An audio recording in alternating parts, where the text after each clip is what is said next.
Make and do are two important verbs in English that often confuse learners. Make means to create or produce something, while do means to perform an action or task.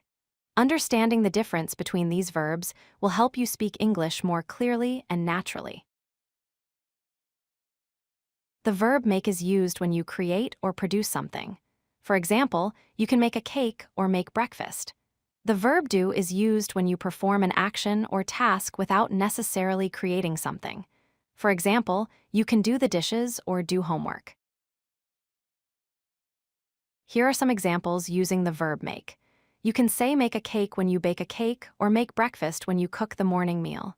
You can also make a decision, which means to decide, or make friends, meaning to form friendships. Now let's look at examples using the verb do. You can do the dishes, which means to wash them, or do homework, meaning to complete school assignments. You can do exercise or do the shopping, which means to perform these activities. Sometimes, make and do are used in similar contexts but mean different things. For example, you make dinner by preparing food, but you do the cooking as an activity.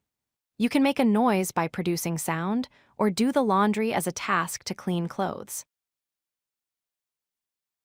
More examples with make include making a mistake, which means to do something wrong, making progress, meaning to improve, making an effort, or making arrangements, which means planning something. Additional examples with do are doing business, which means working or trading, doing research by studying carefully, doing damage meaning causing harm, or doing a job, which means completing work tasks. Remember this simple rule. Make means to create or produce something, while do means to perform an action or task. Using these verbs correctly will make your English sound more natural and clear.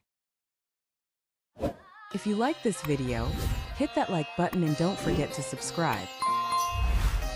Visit CodeLucky.com for more such useful content.